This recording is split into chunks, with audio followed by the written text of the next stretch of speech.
संत कबीर से किसी भक्त ने प्रश्न पूछा है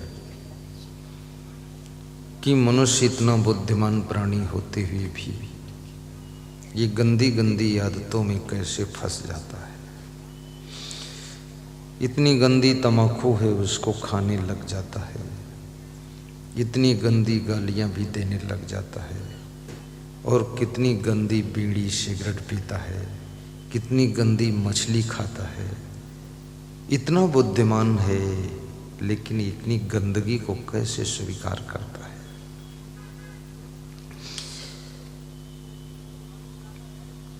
दूसरा प्रश्न पूछा गया, मनुष्य सबको समझाता रहता है लेकिन खुद ये क्यों भ्रमित हो जाता है। इसके अंदर भ्रम बहुत पैदा होते हैं। गाड़ी लाता है और गाड़ी कहीं थोड़ा सा टकरा गई तो कहता है ये गाड़ी का लोहा हमको सूट नहीं कर रहा है।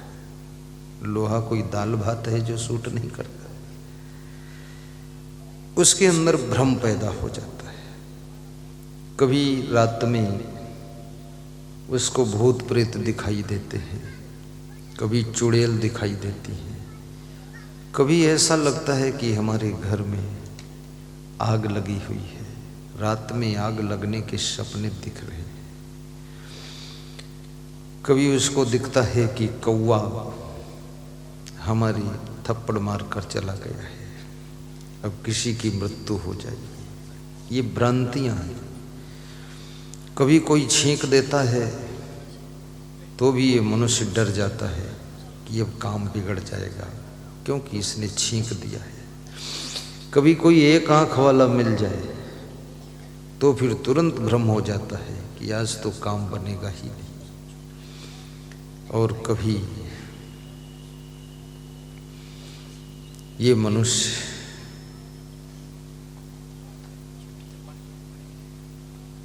कहता है कि 7.5 शनि लगा हुआ है।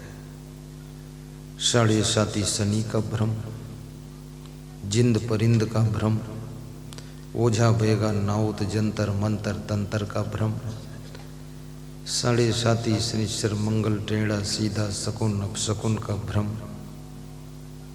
नाना प्रकार के भ्रम से प्रभावित होकर के ये मनुष्य दुखी भी होता है और पूरे घर को दुखी करता है। कितनी स्त्रियों के ऊपर कोई बाहर की हवा जाती है, वो उनको उठाकर पटक देती है, वो गिर पड़ती है, लुढ़कने पुढ़कने लग जाती है। बाकी घर की स्त्रियां सोच में पड़ जाती है क्या हो रहा है, किसी चुड़ैल ने पटक दिया है, ये लुढ़क रही है। और फिर सोचती है मेरे को कब पटकेगी, मैं भी लुढ़कूं तो अच्छा है। वो इंतजार में रहती है कि मुझे भी पटक, मैं भी लुढ़कूं, घर वालों को बेवकूफ बनाऊं। ये सब क्या हो रहा है? ये कितनी बड़ी भ्रांति है। कितने अभी खरगोन में मेरा सत्संग था। आरती जब प्रारंभ हुई तो एक स्त्री को क्या हो गया मुझे भी पता नहीं, तो ऐसे हाथ करके ऐसे ऐसे हिला रही थी, फिर दोनों हाथ करके हिला रही थी, थोड़ा थोड़ा पूरा शरीर उसका कूद रहा था। तो मैं सोच रहा था इसको कौन बला आ गई है। आरती समाप्त हुई, वो बिल्कुल ठीक हो गई। जब वो यहाँ प्रणाम करने आई कुछ दान देने, तो मैंने कहा माता जी तुमको क्या हो गया था जो सारा शरीर कूद रहा था? बोले हमको पता होता तो कूदना रोक देती, मैं तुम्हारे सामने कूद रहा था तो तुम रोक क्यों नहीं पाए, मारते मंत्र कूदना बंद हो जाए। तो मैंने कहा मैं तो डर गया तुम कूद के कहीं मंच पे ना आ जाना।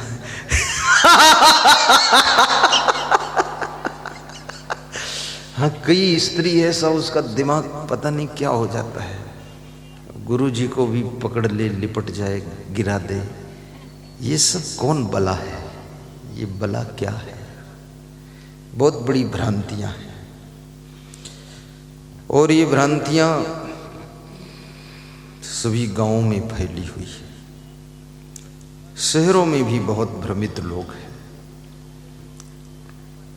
दुकान खोला है, दुकान नहीं चल रही है, तुरंत भ्रम हो गया कि मेरी दुकान को किसी ने कोई तांत्रिक से बांध दिया है, दुकान बंध गई, दुकान बंधी हुई।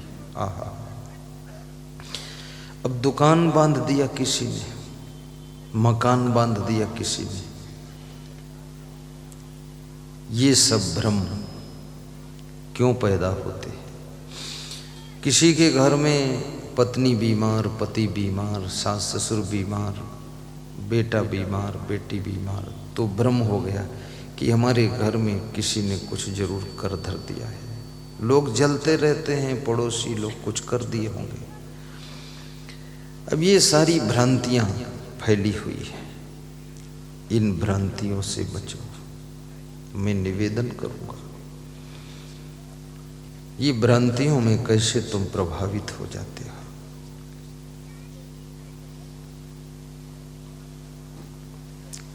किसी ने भैंस खरीद लिया, भैंस दूध दे रही है, अचानक दूध देना बंद कर दिया। लोगों को भ्रम हो गया कोई जंत्र मंत्र कर दिया है, पड़ोसी ने कुछ कर दिया है। कबीर साहब कहते हैं, भरम बढ़ा त्रिलोक में, भरम बढ़ा सब ठाव, कहें कबीर कस बाची हो, तुम बसो भरम के गांव। साहब कहते हैं तीनों लोक में भरम है, तीनों लोक में भरम है और सब जगह भरम है। और जिस गांव में रहते वो भरम का गांव ही है। बहुत नाउत तांत्रिक। मैं उत्तर प्रदेश के एक गांव में प्रवचन करने गया, तो वहाँ लोगों ने बताया कि इस गांव में एक प्रेत रहता है।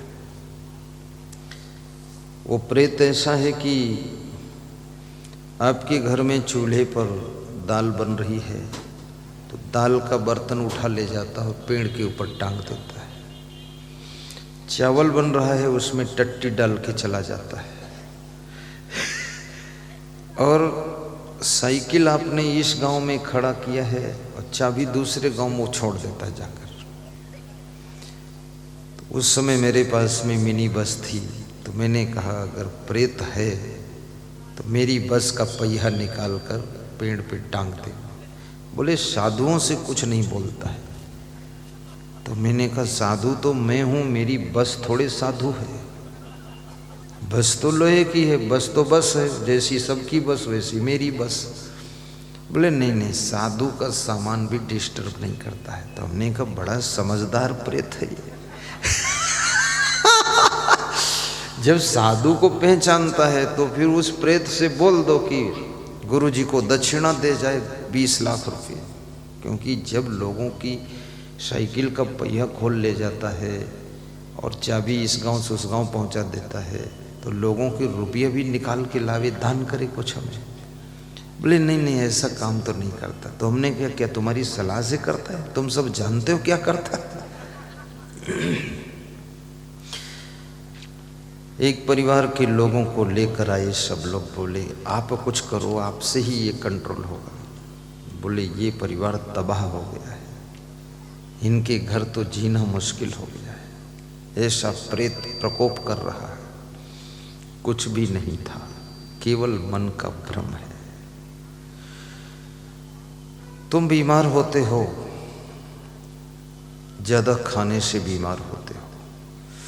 तुम्हारे घर में ज़्यादा बीमारी है, गंदगी ज़्यादा है, इसलिए बीमारी ज़्यादा है। तुम्हारे घर में सभी बीमार हैं, इसका मतलब तुम्हारे घर में आलसी भी बहुत लोग हैं, काम नहीं करता है। हिलोगे नहीं, डुलोगे नहीं तो बीमारी आएगी, उसमें तंत्र मंत्र की कोई बात ही नहीं है। अभी इतनी भ्रांतियों के बीच में मनुष्य जीवन जी रहा है। और शनि भगवान को लेकर के बहुत से बच्चे लोग भीख मांगते रहते हैं, भीख मांगते हैं।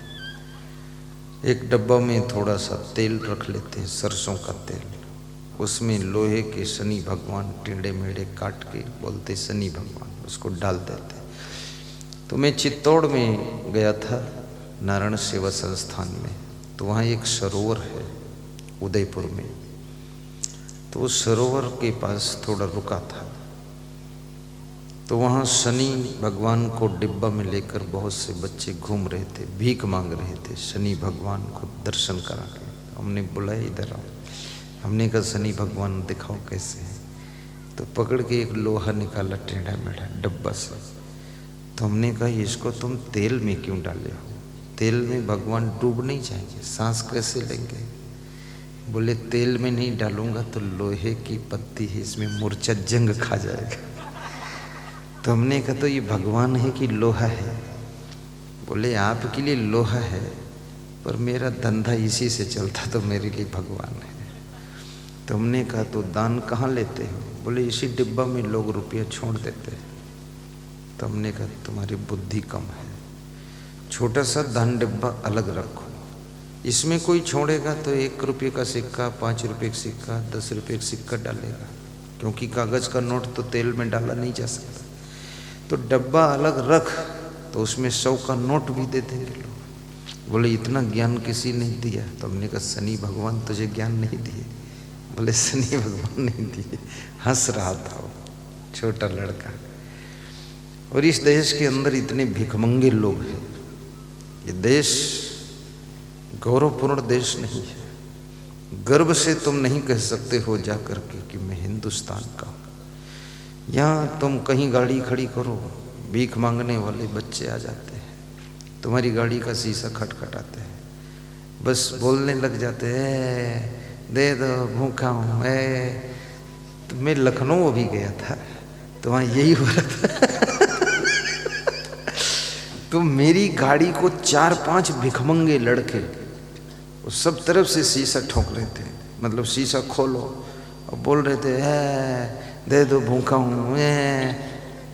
तो साधु सब डरा हुआ था, कुछ भैया खोलोगे तो कुछ अंदर डाल देगा गोबर ओबर कुछ। तो मैं तो खोला शीशा, हमने कि इधर आओ तुम।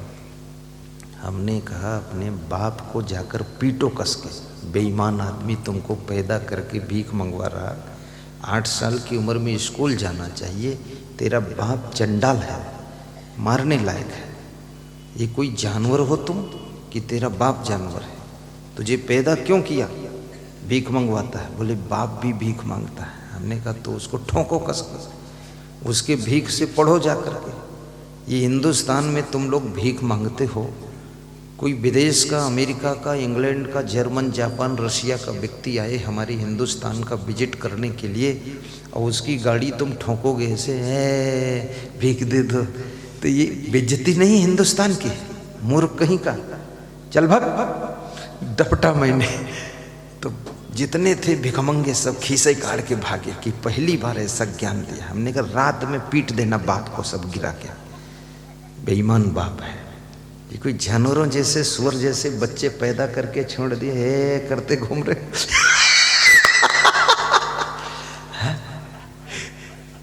शिक्षा का उम्र है, ये भिक्षा मांग रहे हैं। अगर उच्च कोटि की शिक्षा प्राप्त कर लो तो भिक्षा मांगने की जरूरत ही नहीं। ये हिंदुस्तान का सम्मान खत्म कर रहा। फिर हिंदुस्तान का नेता इतना चोट्टा नेता है, चारा घोटाला, शौचालय जो गांव में बनते शौचालय घोटाला, टट्टी तक खा जाएंगे लोग, इतने बेशरम लोग हैं। अब ये समाचार सब न्यूज में विदेश में जाता है कि नहीं जाता है? विदेशी लोग पढ़ता होगा तो देखता होगा कि ये भारत देश महान, 100 में 80 हैं बेईमान, फिर भी भारत देश महान। किस तरह का महान है? अरे गरीबों के लिए शौचालय बन रहे, उसमें भी कमीशन। गरीबों के लिए कोई व्यवस्था आई है शासन की ओर से, 1 पैसा मत लो, 10 रुपये अपनी जेब के लगा दो, इतने उदार बनो। हमारे हिंदुस्तान के गांव भी देखने लायक हो जाए। तो गरीबों से भी मैं कहूँगा, ये गरीब क्यों बने हो ढोलनाथ, काम क्यों नहीं करते हो? सबसे कहते घूम रहे हो हम गरीबी रेखा से नीचे हैं। अरे तुम रेखा से नीचे हो, लेकिन तुम नीच कर्मों में भी पड़े हुए हो। इसलिए रेखस नीचे हो। तम्बाकू खा रहे हो, पुड़िया खा रहे हो, जर्दा खा रहे हो, ताश खेल रहे हो, गप्पा मार रहे हो, मारपीट कर रहे हो, पति पत्नी एक दूसरे की टांग घसीटते जा रहे हो, क्रोध कर रहे हो, काम नहीं करते हो, दिन रात सोते हो, क्रोध करते हो, गाली बकते हो, बाप बेटे में अनबन रखते हो, मेहनत नहीं करते हो, दारू पीते हो, मांस मछली खाते हो, उसके बाद कंगाल बनकर घूमते हो, झुग्गी झोपड़ी डालकर सड़ रहे हो, कहते हो सुदामक कुटिया है। ये सुदामक कुटिया कब तक रहेगी आगे? ये महल क्यों नहीं बन रही है? और फिर उसी सरकार को वोट देते हो जो तुमको टुकड़ा बांट दे, जो आधा किलो गेहूं दे दे उसको वोट दे देते। ये भिखमंगा हिंदुस्तानी देश ये आधा किलो गेहूं के लिए वोट देता है। यहाँ वोट आप समझो कि कोई तुम्हारी बुद्धिमानी से मिल जाएगी। बहुत बुद्धिमान व्यक्ति का चुनाव जीतने मुश्किल है, इसमें बहुत हुल्लड़बाजी चल रही है। जो तुम्हारे शादी में आ जाएगा उसको वोट दे दोगे, मुंडन कराने आ जाए खड़ा रहे वहाँ तुम्हारे खोपड़ी के बाल घोंटे, तुम कह दोगे इसको वोट जरूर दूंगा, हमारे कार्यक्रम में आया था, तुम वोट उसको दे दोगे। ये लफंगों को वोट। आप आपन तेज समारो, आप गरीबी तो कितना दूर भागेगी। मेहनत कीजिए, मांस मछली अंडा नशा शराब जुआ सिगरेट जर्दा खाना बंद कीजिए, पति पत्नी प्रेम से रहिए, भाई भाई सलाह से काम कीजिए, क्रोध मत कीजिए। क्रोध से लक्ष्मी दूर हो जाती, दरिद्र आता है। जितना ज़्यादा गुस्सा करोगे उतना ज़्यादा दरिद्री होते चले जाओगे। आलसी के घर दरिद्र आता है। आलसी बनकर बैठे हैं, बस एक पेंट खरीद लिया, फटी पेंट नहीं फटी है तो हंसिया से फाड़ लिया है और कहते हैं लेटेस्ट फैशन है, फाड़े पेंट घूम रहे हैं और बता रहे फैशन है। घर में बैठने की जगह नहीं और पेंट इतनी टाइट है कि इसमें हवा घुस सकती नहीं है।